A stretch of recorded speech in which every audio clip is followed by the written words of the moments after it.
Hello guys, आप सभी का स्वागत है। आज हम सीटेट पेपर 2 एसएसटी को करने वाले हैं। उन प्रश्न को इसमें हम करेंगे जो सीटेट के द्वारा हर बार एग्ज़ाम में पूछे ही गए हैं। उस प्रश्न को हम करने जा रहे हैं। आप सभी से रिक्वेस्ट है कि आप पूरे वीडियो को ज़रूर देखें। मैं आज पार्ट 1 लेकर आया हूँ। इसका अगला पार्ट 2, पार्ट 3 और 4 पार्ट में हम क्वेश्चन करने वाले हैं। और आप सीटेट 2021 जितने भी स्टूडेंट देने वाले हैं, खासकर पेपर 2 वाले जिनका एसएसटी पेपर है, वो इस वीडियो को ज़रूर कंप्लीट देख कर जाएँ।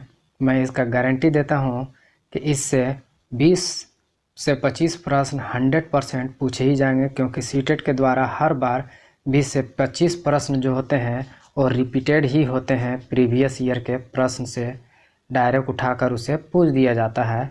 तो आप इस वीडियो को ज़रूर देखें और स्किप ना करें। और आपके लिए ये मोस्ट इम्पोर्टेंट वीडियो होने वाला है, क्योंकि एग्ज़ाम में इन्हीं से प्रश्न आने वाले हैं। आप इसे ज़रूर देखिएगा। आज का जो पहला प्रश्न है, नील के खेती की 2 मुख्य प्रणालियाँ थीं।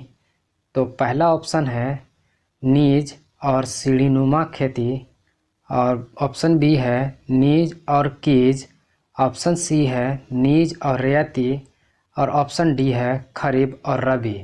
आप इसका सही जवाब देने का कोशिश करें। तो इसका सही जवाब ऑप्शन नंबर सी है नीज और रियायती। ये 2 किस्में थीं नील खेती करने का।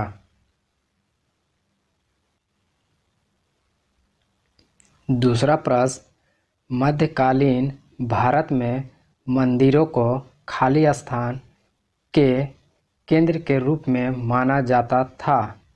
पहला ऑप्शन है सूफी आंदोलन, ऑप्शन बी वास्तुकला, ऑप्शन सी सांस्कृतिक गतिविधियों, ऑप्शन डी बड़े पैमाने पर विदेशी व्यापार।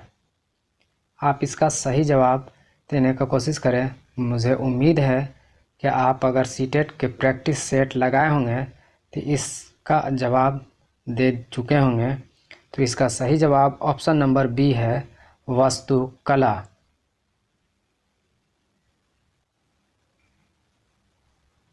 तीसरा प्रश्न, पीएचसी का अर्थ क्या है?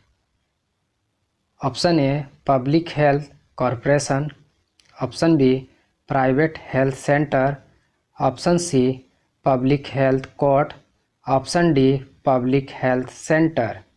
ये बहुत ही आसान सा प्रश्न है। आप इसका सही जवाब दे दिए होंगे, क्योंकि ये प्रश्न मोस्ट इम्पोर्टेंट में है। ये फुल फॉर्म से है, और इसका सही जवाब option number D public health centre है।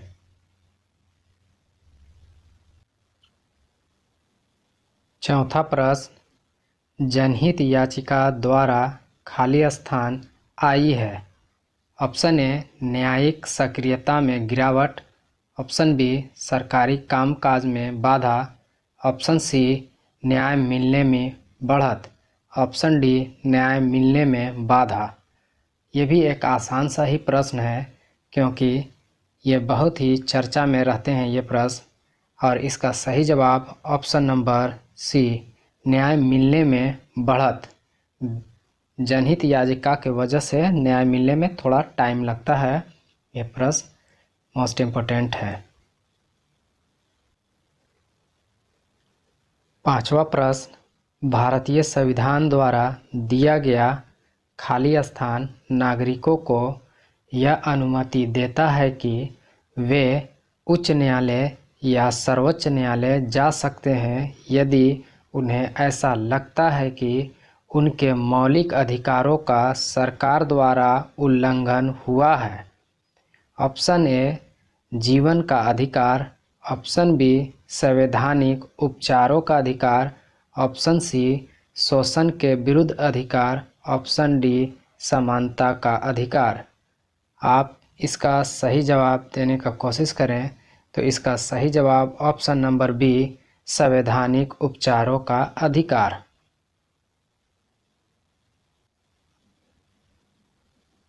छठा प्रश्न, शिक्षा का अधिकार अनुच्छेद 21 के अंतर्गत एक मौलिक अधिकार है जो जीवन का अधिकार से संबंधित है, क्योंकि ऑप्शन ए शिक्षा गरिमामय में जीवन जीने में सहायता करती है। ऑप्शन बी केवल शिक्षित व्यक्तियों को जीवन का अधिकार है। ऑप्शन सी शिक्षा जीवन है। ऑप्शन डी सभी व्यक्तियों को शिक्षा का अधिकार नहीं है। आप अगर प्रीवियस ईयर प्रश्न किए होंगे सीटेट पेपर 2 एसएसटी का, तो ये मोस्ट इम्पोर्टेंट में से ये प्रश्न आपको नज़र आए होंगे और ये कई बार एग्ज़ाम में रिपीटेड किए जा चुके हैं।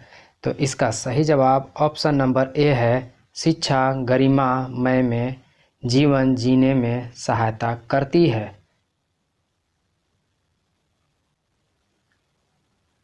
सातवां प्रश्न, लोकसभा के प्रत्येक सत्र का प्रथम घंटा खाली स्थान से शुरू होता है। ऑप्शन ए सार्वजनिक काल, ऑप्शन बी विशेष अधिकार काल, ऑप्शन सी शून्यकाल, ऑप्शन डी प्रश्नकाल। तो इसका सही जवाब ऑप्शन नंबर डी होगा, यानी प्रश्नकाल। आठवां प्रश्न, सभी भारतीयों को मतदान का अधिकार होना चाहिए, चाहे उनका सामाजिक आर्थिक स्तर कुछ भी हो। यह विचार द्वारा खाली स्थान रखा गया। पहला option Mahatma Gandhi, option B doctor Rajendra Prasad, option C doctor B R. Ambedkar, option D Jawaharlal Nehru. ये भी एक बहुत ही आसान सा प्रश्न है, आप इसका जवाब दे चुके होंगे मुझे उम्मीद है, क्योंकि ये बहुत ही आसान सा प्रश्न है। तो इसका सही जवाब option number C doctor B R. Ambedkar. नौवां प्रश्न, निम्नलिखित में से किस आदिवासी समाज को खेल में विभाजित किया गया। Option A Santhal, option B Bhil, option C Gond, option D Ahom. तो इसका सही जवाब ऑप्शन नंबर डी अहोम।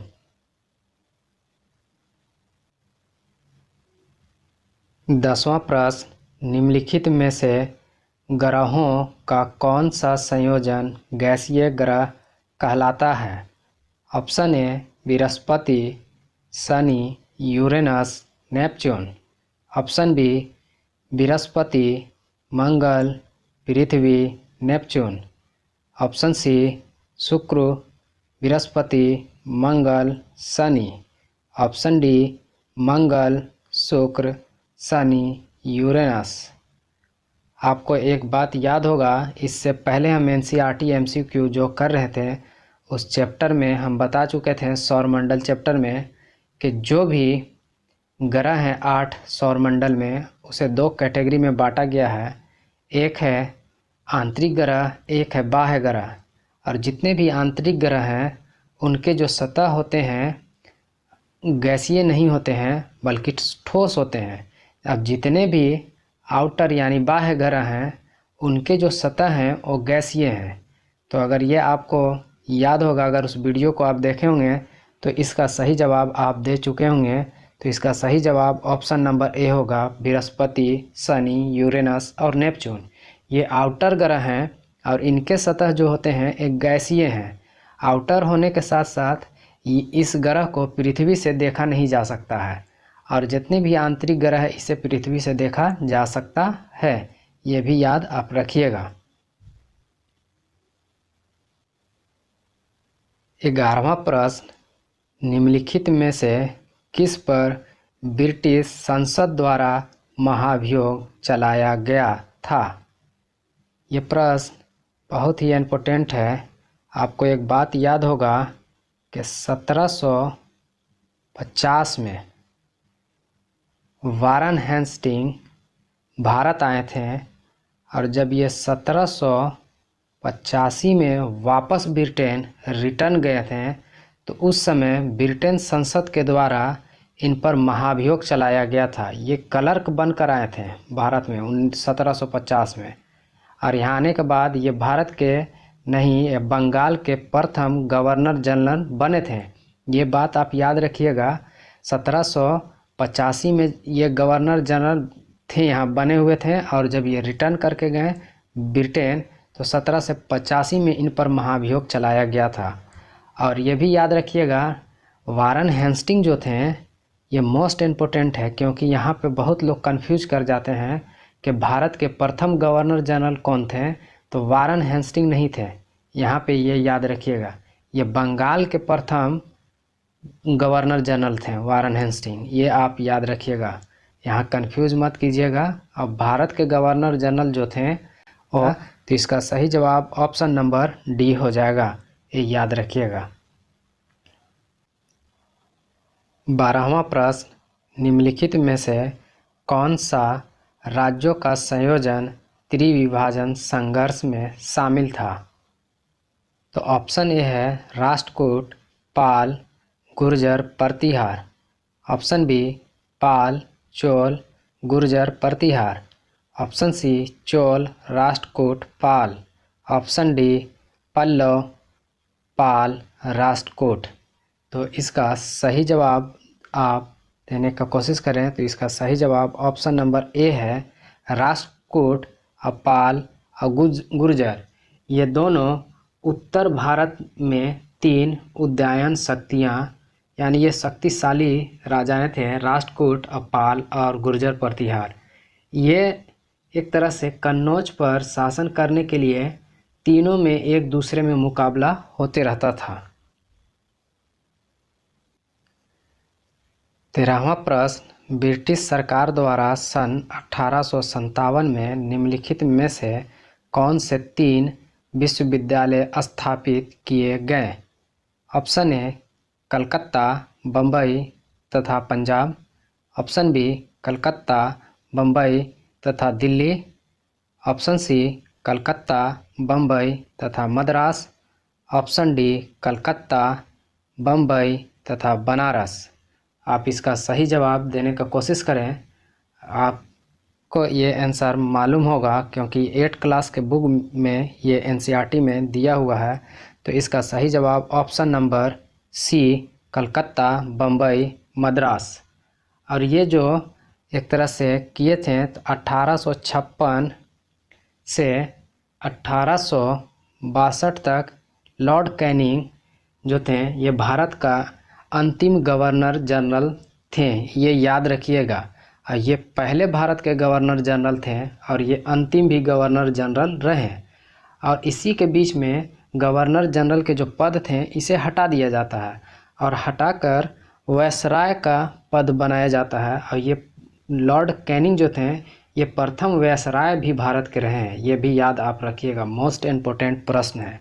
और वारन हेस्टिंग जो थे ये बंगाल के प्रथम गवर्नर जनरल थे, आप ये याद रखिएगा। 14वां प्रश्न, पितरा ड्यूरा था थी। ऑप्शन ए यूनानी देवता। ऑप्शन बी धात्विक तकनीक। ऑप्शन सी भवनों को सजाने की शैली। ऑप्शन डी उत्तराधिकारी की भूमिका। तो आप इसका जवाब देने की कोशिश करें क्योंकि ये भी एनसीईआरटी से ही है और ये एनसीईआरटी के एक बॉक्स में करके दिया हुआ है। ये आप अगर एनसीईआरटी अच्छे से पढ़े होंगे तो ये सब जवाब आप दे चुके होंगे, आपके अच्छे खासे ये प्रैक्टिस होंगे। तो इसका सही जवाब ऑप्शन नंबर बी है, भवनों को सजाने की शैली है।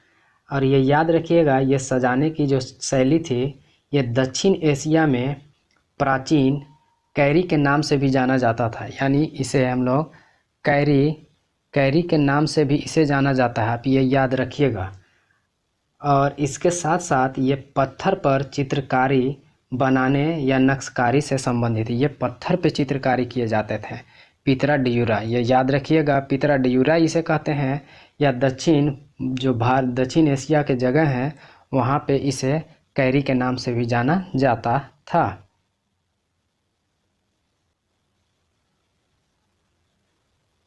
15वां प्रश्न, निम्नलिखित में से किस सुल्तान ने अनाज को शहरों के बाजारों में भेजने के लिए बंजारों का प्रयोग किया? Option A Mohammad bin Tughlaq, option B Alauddin Khilji, option C Balban, option D Firoz Shah Tughlaq. आप 7वां क्लास के एनसीईआरटी बुक पढ़े होंगे, उस चैप्टर से ये प्रश्न है, दिल्ली सल्तनत से। तो इसका सही जवाब option number B Alauddin Khilji. Alauddin Khilji एक बहुत ही कुशल शासन था और इसने ही मूल्य नियंत्रण प्रणाली को लागू किया था। आप याद रखिएगा, मूल्य नियंत्रण या बाजार प्रणाली किसने लागू किया था? अलाउद्दीन खिलजी। ये भी आप याद रखिएगा।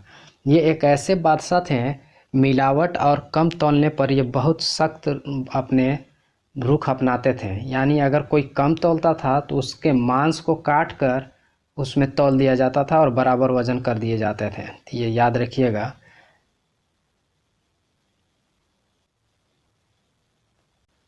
16वां प्रश्न, बिदरी क्या था? ऑप्शन ए बीदर में उत्पादित सूती कपड़ों का एक प्रकार, ऑप्शन बी बीदर में उत्पादित तांबे के बर्तनों का एक प्रकार, ऑप्शन सी बीदर के दस्तकारों द्वारा तांबे और चांदी से किया गया जड़ाऊ काम, ऑप्शन डी बीदर में उत्पादित रेशमी कपड़े का एक प्रकार। तो इसका सही जवाब ऑप्शन नंबर सी है, बीदर के दस्तकारों द्वारा तांबे और चांदी से किया गया जड़ाऊ काम। 17वां प्रश्न, मोहम्मद बिन तुगलक ने अपनी राजधानी को दिल्ली से दौलताबाद स्थानांतरित क्यों किया? ऑप्शन ए अपने साम्राज्य को प्रभावी तरीके से नियंत्रित करने के लिए, क्योंकि दौलताबाद केंद्र में स्थित था, ऑप्शन बी उत्तर भारत से उसे पर्याप्त राजस्व प्राप्त नहीं हो रहा था, ऑप्शन सी मंगोलों से बचने के लिए, ऑप्शन डी दक्षिणी शासकों को दंडित करने के लिए। तो इसका सही जवाब जो है ऑप्शन नंबर ए, अपने साम्राज्य को प्रभावी तरीके से नियंत्रित करने के लिए मोहम्मद बिन तुगलक ने दौलताबाद को राजधानी बनाई, क्योंकि वो केंद्र में स्थित था। 18वां प्रश्न, ईस्ट इंडिया कंपनी ने मुख्य रूप से खाली स्थान के लिए बंगाल में दीवानी राजस्व का उपयोग किया। ऑप्शन ए पुल और सड़कें बनाने, ऑप्शन बी स्कूल, कॉलेज और विश्वविद्यालय बनाने, ऑप्शन सी भारत में सूती और रेशमी कपड़ों को खरीदने, ऑप्शन डी सोने और चांदी के भंडारों को संचित करने के लिए। तो इसका सही जवाब ऑप्शन नंबर सी, भारत में सूती और रेशमी कपड़ों को खरीदने के लिए उन्होंने बंगाल से दीवानी का राजस्व उपयोग किया था।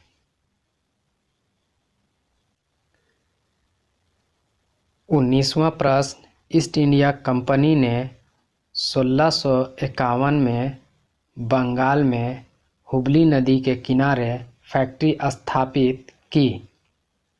ऑप्शन ए स्थानीय किसानों से नील खरीदकर उसे इंग्लैंड भेजने के लिए, ऑप्शन बी एक आधार स्थापित करने के लिए जहां से फैक्टर अपना काम चला सके, ऑप्शन सी इंग्लैंड को निर्यात करने हेतु सूती कपड़ों के उत्पादन के लिए, ऑप्शन डी मसालों को खरीद कर उन्हें इंग्लैंड भेजने के लिए। तो आप इसका सही जवाब देने का कोशिश करें, क्योंकि ये क्वेश्चन ऐसे हैं बहुत कंफ्यूज करते हैं इसमें 2 ऑप्शन। तो इसका सही जवाब ऑप्शन नंबर बी है, एक आधार स्थापित करने के लिए जहां से फैक्टर अपना काम चला सके। इसीलिए उन्होंने हुगली नदी के किनारे में ये ईस्ट इंडिया कंपनी को स्थापित किया था, ताकि इसका कंपनी का तेज़ी से विस्तार किया जा सके और इसका मकसद पूरे भारत पर कब्जा करना था एक तरह से। 20वां प्रश्न, परमाणु ऊर्जा संयंत्रों में बिजली खाली स्थान की प्रक्रिया द्वारा उत्पादित की जाती है?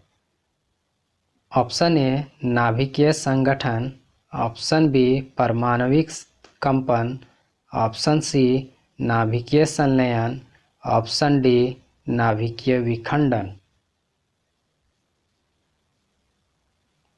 तो इसका सही जवाब जो है ऑप्शन नंबर डी है, नाभिकीय विखंडन। 21वां प्रश्न, ब्लैकफुट इंडियन हैं? ऑप्शन ए क्यूबा में बागान में काम करने वाला, ऑप्शन बी कनाडा में प्रवासी भारतीय, ऑप्शन सी निकोबार द्वीप समूह में प्रचलित बीमारी, ऑप्शन डी उत्तरी अमेरिका में एक देसी जनजाति।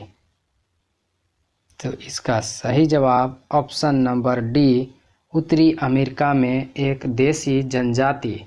आप ये याद रखिएगा, उत्तरी अमेरिका में ही, यानी जो उत्तरी अमेरिका में एक जनजाति जो पाई जाती है, रेड इंडियन जनजाति, ये याद रखिएगा, प्रेरी जो घास के मैदान है वहाँ इन्हें रहना पसंद है।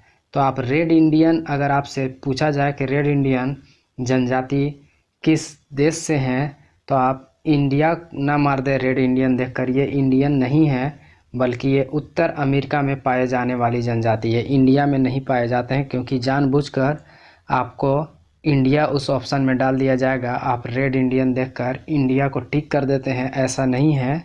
ये रेड इंडियन जनजाति जो है ये उत्तरी अमेरिका में ही पाई जाती है।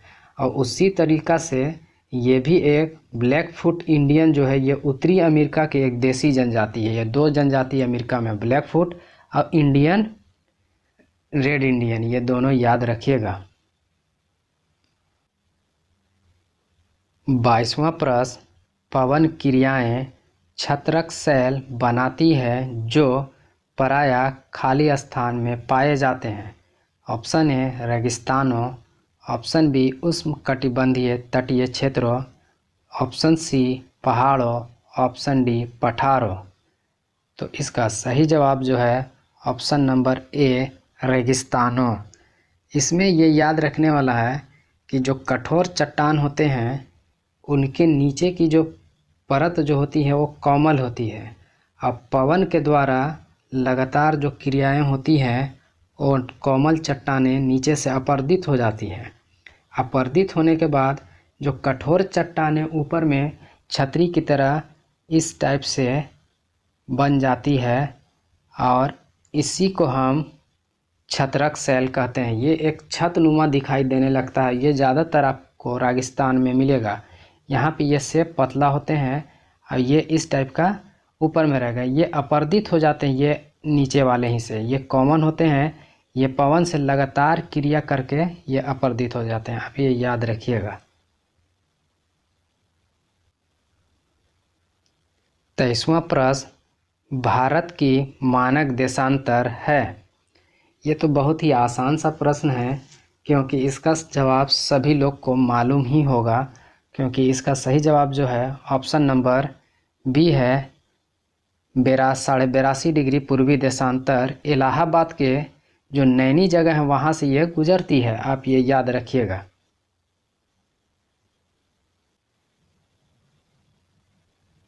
24वां प्रश्न, संसाधन जो किसी क्षेत्र में पाए जाते हैं परंतु जिनका अभी उपयोग नहीं किया गया उन्हें कहा जाता है? ऑप्शन ए मूल्यवान संसाधन, ऑप्शन बी संभावित संसाधन, ऑप्शन सी वास्तविक संसाधन, ऑप्शन डी बेकार संसाधन। इसका सही जवाब आप देने का कोशिश करें, क्योंकि ये भी एक आसान सा ही प्रश्न है। ये टोटल एनसीईआरटी बेस ही प्रश्न सीटेट में पूछे जाते हैं। अगर आपने एनसीईआरटी को अगर 6 से 8 तक अगर पढ़े हैं तो 100% ये सब आपके लिए आसान प्रश्न हो जाएंगे, क्योंकि अगर नहीं पढ़े हैं तो ये प्रश्न आपको बहुत से सारे कन्फ्यूजन पैदा करेंगे। इसीलिए आप एनसीईआरटी को सबसे बेस्ट बुक माना गया, आप उसे ज़रूर पढ़ें और उसके बाद ही सीटेट आपके लिए आसान हो जाते हैं, क्योंकि उन्हीं से प्रश्न बनते हैं। तो इसका सही जवाब जो है ऑप्शन नंबर बी है, संभाविक संसाधन। आप याद रखिएगा, ऐसा संसाधन जो विश्व के किसी क्षेत्र या भूखंड में पाए जाते हैं और इनका उपयोग जो है अभी इस समय वर्तमान में नहीं किया जा रहा, ठीक है, लेकिन उम्मीद है कि यह भविष्य में इसका उपयोग किया जा सकता है। इसी संसाधन को हम संभाविक संसाधन कहते हैं। और जैसे में आप उदाहरण के तौर पर ले सकते हैं कि जम्मू कश्मीर में जो यूरेनियम पाया जाता है, ये भविष्य में उपयोग किए जा सकते हैं। ये जम्मू कश्मीर में यूरेनियम का पाया जाना ये संभाविक संसाधन है। उसी तरीक़ा से आप देख सकते हैं भारत में पेट्रोल का भविष्य में नए तरीके से उपयोग किया जाना बाकी है, ये भी एक संभाविक संसाधन में शामिल है, तो आप याद रखिएगा। 25वां प्रश्न, मुगल वास्तुशिल्प मिश्रित है।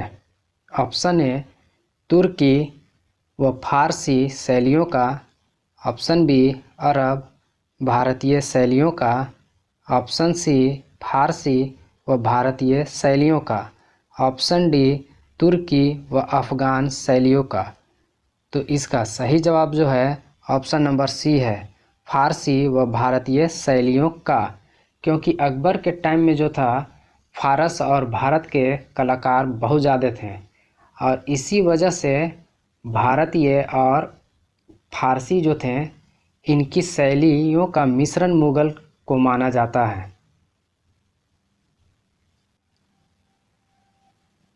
26वां प्रश्न, जब राज्य धार्मिक क्रियाओं में किसी प्रकार का हस्तक्षेप नहीं करता उसे कहा जाता है। ऑप्शन ए राजतंत्र, ऑप्शन बी स्वेच्छाचारी, ऑप्शन सी धर्मनिरपेक्षता, ऑप्शन डी प्रभुत्वसत्ता। ये बहुत ही आसान सा प्रश्न है, क्योंकि ये सभी लोग इसका जवाब सही दे दिए होंगे, क्योंकि भारत के बारे में ये बहुत ही फेमस है। ऑप्शन नंबर सी धर्मनिरपेक्षता। भारत एक धर्मनिरपेक्ष देश है, यानी कहने का अर्थ है कि भारत का स्पेशली कोई धर्म नहीं है। आप देख सकते हैं दुनिया के बहुत सारे ऐसे देश हैं, जैसे अरब को देखें, ये इस्लामिक कंट्री है, उसका जो धर्म है देश का वो इस्लाम है। ऐसी करके आप पाकिस्तान को देख लें, ये इसका इस्लाम है, बांग्लादेश का इस्लाम है, अफ़गानिस्तान का इस्लाम है। ईसाई के तरफ, ब्रिटेन के तरफ चले जाइए, उनका धर्म ईसाई है। लेकिन इस सब को देखते हुए हर देश का कोई ना कोई अपना धर्म है, लेकिन भारत का कोई अपना धर्म नहीं है। भारत सभी धर्मों को एक समान समझता है, चाहे वो किसी भी धर्म या मज़हब का मानने वाला हो। यानी भारत के अर्थ में वो सभी एक बराबर है। धर्मनिरपेक्षता का अर्थ ही होता है सभी धर्मों को समान नज़रों से देखना और समान बराबर की भावना में रखना। 20वां प्रश्न, भारत की सर्वोच्च कानून निर्माण संस्था है। ऑप्शन ए न्यायपालिका, ऑप्शन बी संसद, ऑप्शन सी प्रधानमंत्री व उसका मंत्रिपरिषद, ऑप्शन डी राष्ट्रपति। ये भी आप जानते ही होंगे, क्योंकि एनसीईआरटी में 8 क्लास में इसे डिटेल से दिया गया है कि कानून कहाँ बनते हैं और किस तरह से बनते हैं, ये सब दिया हुआ है। आप एनसीईआरटी को उम्मीद है कि आप पढ़ लिए होंगे। तो इसका सही जवाब जो है ऑप्शन नंबर बी है, संसद। और एक चीज़ याद रखिए, भारत का जो संसद बना है और राष्ट्रपति, यानी एक तरह से संसद जो है ये 3 लोग के मिलने से बना है।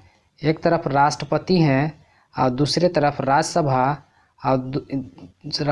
और एक तरफ लोकसभा, यानी ये 3 लोग के मिल जाने से जो बनता है ये एक संसद का निर्माण होता है। आप याद रखिएगा, अगर संसद के बारे में पूछा जाए संसद का निर्माण कैसे हुआ, तो लोकसभा और राज्यसभा और राष्ट्रपति, इन्हीं के मिलने से संसद बनते हैं।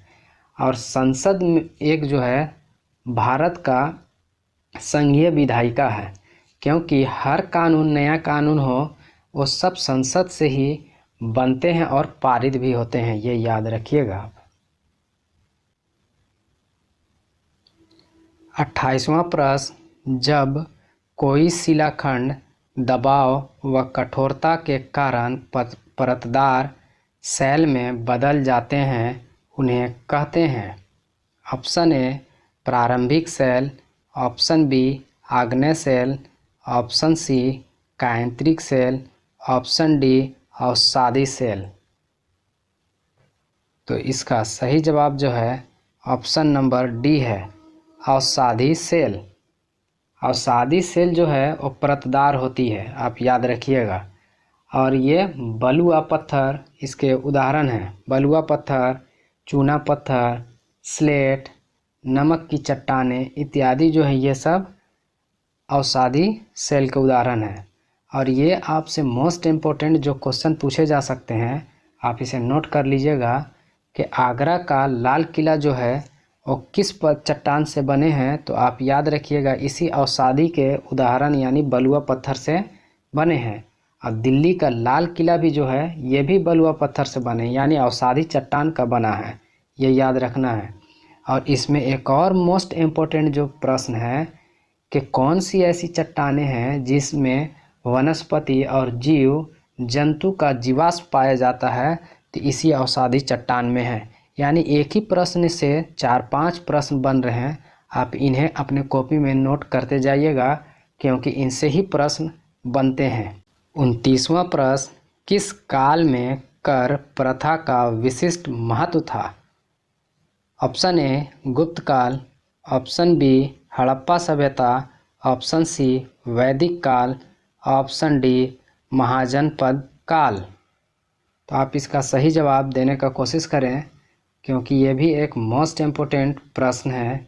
तो इसका सही जवाब जो है ऑप्शन नंबर डी है, महाजनपद काल में कर का विशिष्ट महत्वपूर्ण यानी भूमिका था। 30वां प्रश्न, निम्न में से किस भारतीय साहित्य धरोहर का अर्थ है गुरु के पास जाकर समीप बैठना? Option A Purana, option B Upanishad, option C Veda, option D Yajurveda. ये भी एक आसान सा ही प्रश्न है क्योंकि ये सभी एनसीईआरटी में बोल्ड कर दिया हुआ है। आप एनसीईआरटी ज़रूर पढ़े होंगे। तो इसका सही जवाब ऑप्शन नंबर बी है, उपनिषद। और ये उपनिषद जो किताब है इसकी रचना जो हुई थी उत्तर वैदिक काल में, ये याद आपको रखना है क्योंकि ये भी पूछ लिए जाते हैं कि किस काल में उपनिषद की रचना हुई थी। उत्तर वैदिक काल में, आपको ये याद रखना है। मोस्ट इम्पोर्टेंट प्रश्न यहाँ एक और बन गए हैं इसी प्रश्न से। 31वां प्रश्न, पृथ्वी द्वारा सूर्य के चारों ओर घूमने को कहा जाता है? ऑप्शन ए गुरुत्वाकर्षण, ऑप्शन बी घूर्णन, ऑप्शन सी परिक्रमण, ऑप्शन डी कक्षीय समतल। यह भी बहुत ही आसान सा प्रश्न है।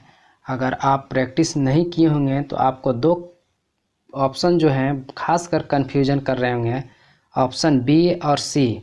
बहुत से स्टूडेंट है इन्हीं दो ऑप्शन में से कहीं ना कहीं गलती कर देते हैं अगर आप प्रैक्टिस अच्छे से नहीं किए। अगर आपके कॉन्सेप्ट भी नहीं क्लियर है कि घूर्णन और परिक्रमण में क्या अंतर है तो आप इस प्रश्न को 100% गलत कर ही देंगे। तो इसका सही जवाब जो है ऑप्शन नंबर सी है, परिक्रमण। आप याद रखिएगा जो परिक्रमण है यानी सूर्य का एक चक्कर 365 दिन 6 घंटे में ये पृथ्वी सूर्य का एक पूरा चक्कर लगाता है। 365 दिन 6 घंटे में, यानी सूरज का चक्कर लगाना पृथ्वी का ये परिक्रमण काल है। और यहीं पे एक और मोस्ट इम्पोर्टेंट जो प्रश्न बनते हैं, अब पृथ्वी जो है ये अपने अक्ष पर ये 23 घंटे 56 मिनट 4 सेकेंड में एक चक्कर लगा लेते हैं। इसको हम लोग घूर्णन गति कहते हैं, याद रखिएगा। इसी घूर्णन गति के वजह से रात और दिन होते हैं। तो आप घूर्णन और परिक्रमण में तो समझ चुके होंगे क्योंकि घूर्णन जो है और पृथ्वी का अपने अक्ष पर घूमना है, यानी 23 घंटे 56 मिनट 4 सेकंड में ये पूरा कर लेते हैं। और लेकिन परिक्रमण जो है ये पृथ्वी सूर्य के चारों ओर चक्कर लगाते हैं, जो 365 दिन 6 घंटे में होते हैं। ये अब परिक्रमण और घूर्णन के कन्फ्यूजन आपके दूर हो गए होंगे और कभी भी इस प्रश्न को आप गलती नहीं करेंगे, मुझे उम्मीद है। 32वां प्रश्न, भारत में मुंडा जनजाति किस क्षेत्र में निवास करती है? Option A Kullu, option B Chota Nagpur, option C Bastar, option D Durg. तो इसका सही जवाब जो है option number B Chota Nagpur. ये याद रखिएगा कि मुंडा जनजाति भारत के किसी और क्षेत्र में नहीं पाया जाता है, ये याद रखिएगा। किसी और क्षेत्र में नहीं, सिर्फ मुंडा जनजाति झारखंड में ही पाए जाते हैं, ये याद रखिएगा। और इसी जनजाति से बिरसा मुंडा जो हैं आते हैं, इसी जनजाति से बिरसा मुंडा भी थे। और इसके साथ बिरसा मुंडा से एक और याद रखिएगा, पहले आदिवासी नेता हैं जिनकी फ़ोटो संसद में टंगी हुई है। ये पहले ऐसे आदिवासी नेता हैं जिनका फ़ोटो है संसद में टंगा हुआ है, ये याद रखिएगा।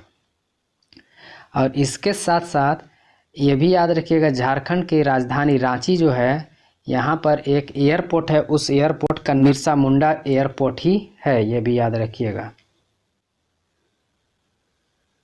33वां प्रश्न, खालसा की स्थापना करने वाले निम्नलिखित में से कौन से गुरु थे? यानी इनमें से कौन से गुरु थे? ऑप्शन ए है गुरु तेग बहादुर, ऑप्शन बी है गुरु नानक देव, ऑप्शन सी है गुरु अंगद, ऑप्शन डी है गुरु गोविंद सिंह। खालसा पंथ की स्थापना किसने की थी? यही है। तो इसका सही जवाब ऑप्शन नंबर डी है गुरु गोविंद सिंह। गुरु गोविंद सिंह जो थे ये सिख के 10वें गुरु भी थे और अंतिम गुरु भी थे, ये याद दोनों रखिएगा। ये अंतिम गुरु भी हैं और 10वें गुरु हैं, ये याद रखिएगा। 10वां गुरु मोस्ट इम्पोर्टेंट है, क्योंकि सवाल सीधा पूछ लिया जाएगा कि 10वें गुरु सिख धर्म में कौन थे, तो गुरु गोविंद सिंह। और अंतिम गुरु भी अगर पूछ दे तो आपसे गुरु गोविंद सिंह है। इन्हीं ने खालसा पंथ की स्थापना की थी 1699 में, यानी वैशाख के दिन।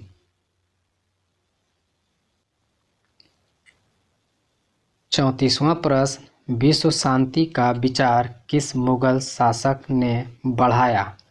ऑप्शन ए जहांगीर ने, ऑप्शन बी अकबर ने, ऑप्शन सी शाहजहां ने, ऑप्शन डी हुमायूं ने। तो इसका सही जवाब जो है ऑप्शन नंबर बी है अकबर ने। अकबर ही ने विश्व शांति को आगे बढ़ाया और इनका विचार और विश्वास रखा था।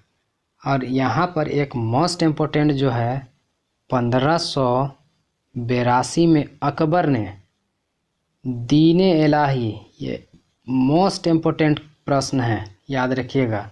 दीने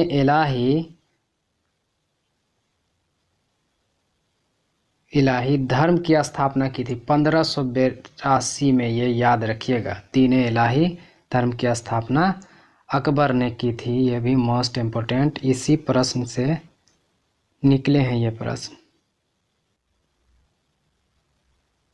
35वां प्रश्न, स्थान, लोग, वस्तु व प्रकृति जो किसी भी जीव को घेरे रहते हैं कहलाते हैं।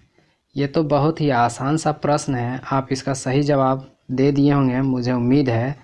ऑप्शन ए जो है जैविक संसाधन, ऑप्शन बी है स्थल मंडल, ऑप्शन सी है परिवेश और ऑप्शन डी है पर्यावरण। तो इसका सही जवाब जो है ऑप्शन नंबर डी है पर्यावरण।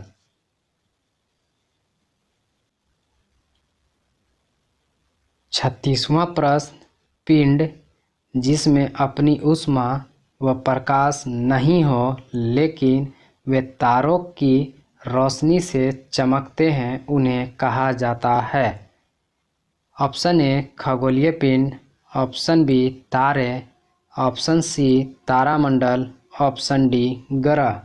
ये तो बहुत ही आसान सा प्रश्न है और इस प्रश्न का जवाब आप सभी लोग को मालूम होगा। तो इसका सही जवाब ऑप्शन नंबर डी है, ग्रह।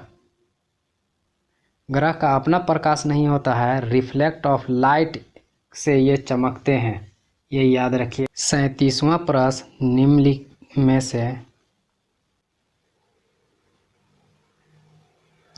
37वां प्रश्न निम्न में से वायुमंडल की कौन सी परत वायुयान उड़ाने के लिए आदर्श है? ऑप्शन ए मध्यमंडल, ऑप्शन बी समताप मंडल, ऑप्शन सी क्षोभ मंडल, ऑप्शन डी आयन मंडल। तो इसका सही जवाब जो है ऑप्शन नंबर बी समताप मंडल। समताप मंडल की जो ऊंचाई है 18 से 32 किलोमीटर, ये याद रखिएगा। और इस मंडल में जो है मौसम संबंधी कोई भी घटनाएं नहीं होती हैं, जैसे आंधी का आना, बादलों का गरजना, बिजली का चमकना, धूलकण, जलवाष्प और ताप संबंधी किसी तरह के यहाँ पे कोई मामला नहीं होते हैं। यानी समताप के मतलब होता है शांत दम, और यहाँ पे शांत होने के वजह से यहाँ पे प्लेन का उड़ाना सबसे आदर्श माना जाता है, आप याद रखिए। इसी का जस्ट उलट आप आ जाएं तो जितनी घटनाएं समताप मंडल में नहीं हुई, बादल का गरजना, बिजली का चमकना, आंधी तूफान और जलवाष्प और तापमान में असमानता, ये सभी क्षोभ मंडल में होते हैं, ये याद रखिएगा। खासकर क्षोभ मंडल और समताप मंडल में ये दो कन्फ्यूजन होते हैं। समताप में किसी भी तरह के कोई मौसम संबंधी घटनाएं नहीं होती है, ये सभी चीज़ें क्षोभ मंडल में होती हैं, आप याद रखिएगा। 38वां प्रश्न, विश्व की 80% से अधिक जनसंख्या निवास करती है। ऑप्शन ए है एशिया व यूरोप में, ऑप्शन बी एशिया व अफ्रीका में, ऑप्शन सी एशिया व दक्षिण अमेरिका में, ऑप्शन डी उत्तरी अमेरिका व एशिया में। तो इसका सही जवाब जो है ऑप्शन नंबर बी है, एशिया और अफ्रीका में। आप याद रखिएगा, जो 30% जो हिस्सा है पूरे विश्व का, वो अकेले एशिया के पास है। इसके साथ 60% जो आबादी है विश्व का, वो अकेले एशिया के पास है, और 20% जो है जनसंख्या वो अफ्रीका के पास है। और ये दोनों मिलाकर 80% दुनिया की जनसंख्या इसी दो महाद्वीप में निवास करती है, आप याद रखिएगा। और इसके साथ साथ एशिया विश्व का सबसे बड़ा महाद्वीप है, और सेकंड नंबर अफ्रीका है, और थर्ड नंबर पर जो है उत्तरी अमेरिका है, जिसे हम नई दुनिया के नाम से भी जानते हैं। जब कोलंबस इसकी खोज की थी, उसी समय से उत्तरी अमेरिका को नई दुनिया के नाम से जाना जाता है। 39वां प्रश्न, भारतीय स्वतंत्रता संग्राम में दांडी यात्रा को किसकी शुरुआत माना जाता है? ऑप्शन ए है होम रूल आंदोलन, ऑप्शन बी है भारत छोड़ो आंदोलन, ऑप्शन सी है सविनय अवज्ञा आंदोलन, ऑप्शन डी है स्वदेशी आंदोलन। तो इसका सही जवाब जो है ऑप्शन नंबर सी है, सविनय अवज्ञा आंदोलन। और यह आंदोलन जो था ये शुरू कैसे हुआ? तो दांडी मार्च जो शुरू हुआ 12 मार्च 1930, ये याद रखिएगा।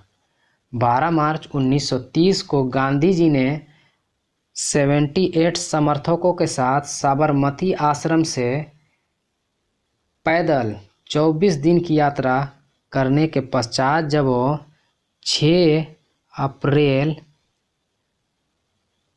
1930 को दांडी पहुंचते हैं, और दांडी पहुंचने के बाद उन्होंने नमक कानून को तोड़ते हैं, और तोड़ने के बाद जो आंदोलन शुरू हुआ और सविनय अवज्ञा आंदोलन प्रारंभ हो गया। तो इसका सही जवाब जो था ऑप्शन सी था, सविनय अवज्ञा आंदोलन।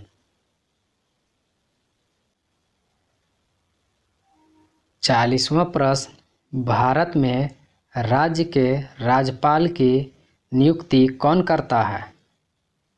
ऑप्शन ए सर्वोच्च न्यायालय के मुख्य न्यायाधीश, ऑप्शन बी भारत के राष्ट्रपति, ऑप्शन सी संसद, ऑप्शन डी प्रधानमंत्री। तो इसका सही जवाब जो है ऑप्शन नंबर बी भारत के राष्ट्रपति। आप ये भी याद रखिएगा कि राज्य के कार्यपालिका का प्रमुख जो होते हैं वो राज्यपाल ही होते हैं और इनकी नियुक्ति राष्ट्रपति के द्वारा की जाती है, आप ये याद रखेंगे। और इसके साथ एक ही राज्य के राज्यपाल को 2 या 2 से अधिक राज्यों के राज्यपाल नियुक्त किया जा सकता है। मोस्ट इम्पोर्टेंट याद रखिएगा, एक ही राज्यपाल को 2 या 2 से अधिक राज्यपाल के रूप में नियुक्त किया जा सकता है, यानी इस राज्य का भी और दूसरे राज्य का भी और एक ही राज्यपाल हो सकते हैं। आप ये याद रखिएगा, बहुत ही इम्पोर्टेंट प्रश्न है ये। इसके साथ राज्यपाल की जो शपथ है वो उच्च न्यायालय के मुख्य न्यायाधीश या वरिष्ठ न्यायाधीश के द्वारा शपथ दिलाए जाते हैं। अब ये 3 चीज़ें याद रखिएगा इसमें। 41वां प्रश्न, एक निश्चित क्षेत्र जहां रहने वाले सभी मतदाता अपना प्रतिनिधि चुनते हैं कहलाता है? ऑप्शन ए क्षेत्र, ऑप्शन बी सीमा, ऑप्शन सी निर्वाचन क्षेत्र, ऑप्शन डी राज्य। तो इसका जवाब ऑप्शन नंबर सी है निर्वाचन। ये आसान सा प्रश्न था। 42वां प्रश्न, निम्न में से कौन सा परंपरागत ऊर्जा स्रोत है? ऑप्शन ए ज्वारीय ऊर्जा, ऑप्शन बी जीवाश्म ईंधन, ऑप्शन सी पवन, ऑप्शन डी सौर ऊर्जा। तो इसका सही जवाब जो है ऑप्शन नंबर बी जीवाश्म ईंधन। ये भी आसान सा ही प्रश्न था।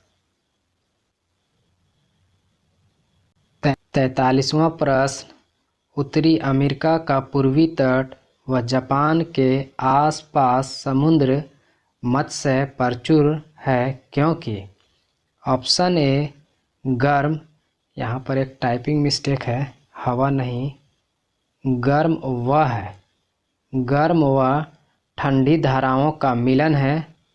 ऑप्शन बी तट के साथ एक ठंडी धारा बहती है, ऑप्शन सी यहाँ कोई धारा नहीं मिलती है, ऑप्शन डी तट के साथ गर्म धारा बहती है। तो इसका सही जवाब जो है ऑप्शन नंबर ए है, गर्म व ठंडी धाराओं का मिलन है। और यहाँ पास आप देखेंगे तो जो उत्तरी अमेरिका जो है इसकी पूर्वी तट पर लेब्राडोर ठंडी जलधारा है और वहीं पे गल्फ स्ट्रीम जो है ये जापान के आसपास में बहती है। अब ये दोनों धाराएं मिलती हैं और जब ये मिलती हैं तो ये मत्स्य पालन का ये प्रमुख केंद्र होता है। 42वां प्रश्न, मौर्य शासक अशोक द्वारा लड़ी गई लड़ाई का स्थान कलिंग वर्तमान में कहाँ है? Option A Andhra Pradesh, option B Karnataka, option C Orissa, option D Kerala. तो इसका सही जवाब जो है ऑप्शन नंबर सी है उड़ीसा। प्राचीन काल में उड़ीसा का नाम जो था कलिंग था और कलिंग पर अशोक ने लगभग 261 ईसा पूर्व में, ये याद रखिएगा, अशोक ने 261 ईसा पूर्व में कलिंग पर आक्रमण किया और इसकी राजधानी जो तौसली थी उस पर अधिकार कर लिया था। ये याद रखिए, कलिंग के जो युद्ध हुआ था 261 ईसा पूर्व में, ये एक ऐसा दर्दनाक युद्ध था, कितने लोग इसमें मारे गए थे। और इसी युद्ध के बाद अशोक का हृदय परिवर्तन होता है और ये बौद्ध धर्म को अपना लेते हैं। पट्टी जो 2 बड़े भूखंडों को जोड़ती है उसे जाना जाता है। ऑप्शन ए जल संधि, ऑप्शन बी भूसंधि, ऑप्शन सी खाड़ी, ऑप्शन डी द्वीप। तो इसका सही जवाब जो है option number B, भूसंधि।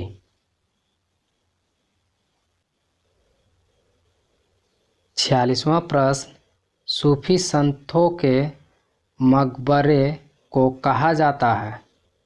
Option A दरगाह, ऑप्शन बी ईदगाह, ऑप्शन सी खानगाह, ऑप्शन डी इबादतगाह। तो इसका सही जवाब है ऑप्शन नंबर बी, दरगाह। भारत के प्रसिद्ध दरगाह जो हैं अजमेर में ख्वाजा मोइनुद्दीन चिश्ती और दिल्ली में निज़ामुद्दीन औलिया, ये प्रसिद्ध सूफी संत हैं।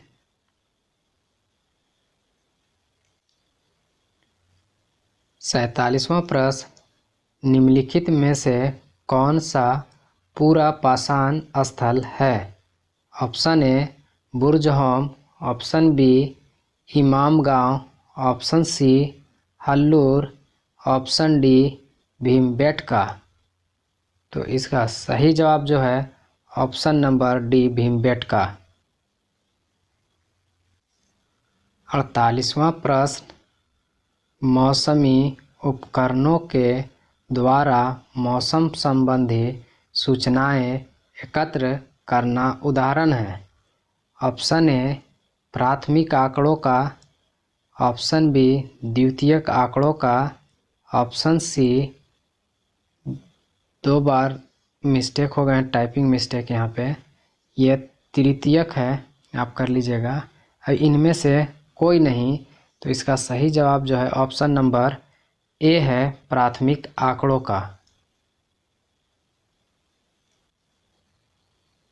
49वां प्रश्न, महासागर का जल तालाब और झील के शांत जल के विपरीत लगातार गतिमान रहता है। निम्नलिखित में से कौन सा जल का प्रवाह या गति नहीं है? ऑप्शन ए धाराएं, ऑप्शन बी तरंगे, ऑप्शन सी जल चक्र, ऑप्शन डी ज्वार भाटा। तो इसका सही जवाब जो है ऑप्शन नंबर सी, जल चक्र। आज का अंतिम जो प्रश्न है 50वां प्रश्न। 50वां प्रश्न, अपने ग्रह पृथ्वी के बारे में निम्नलिखित में से क्या सही नहीं कहा जा सकता है? ऑप्शन ए इसे नीला ग्रह कहा जाता है, ऑप्शन बी यह पूर्णतः गोल है, ऑप्शन सी यह ध्रुवों के पास थोड़ी चपटी है, ऑप्शन डी इसके बीच में उभार होता है। तो इसका सही जवाब जो है ऑप्शन नंबर बी है, पूर्णतः गोल नहीं है, क्योंकि हम 6 क्लास के NCERT सौर मंडल चैप्टर में इसको करा चुके हैं और वहाँ पे MCQ जो हम सीरीज चलाए हैं उसमें हम ये सब डिटेल से बता दिए हैं कि क्या इसके कारण हैं, कैसे हैं आकार। अब ये आज का अंतिम प्रश्न था और इसके पार्ट 2 और पार्ट 3 हम जल्द ही लेकर आएंगे। आप 2021 के सीटेट पेपर अगर देने जा रहे हैं तो आप इस वीडियो को देखकर ही जाएं, क्योंकि इससे 20 से 25 प्रश्न 100% पूछे ही जाएंगे, क्योंकि सीटेट हर बार रिपीटेड क्वेश्चन पूछते हैं। और S6 से लेकर N8 तक के जितने NCERT में जितने भी मोस्ट इम्पोर्टेंट जो प्रश्न हैं जो सीटेट के नज़रों में हैं और इन्हें बार बार पूछे जाते हैं, तो इस बार भी 2021 के सीटेट में भी पूछे जाएंगे। आप आसानी से इस वीडियो को देख लें और स्किप ना करें और पूरे कंप्लीट वीडियो को देखें और अपने कमेंट ज़रूर करें और चैनल को सब्सक्राइब करें और लाइक करें और शेयर करें। Thank you so much guys.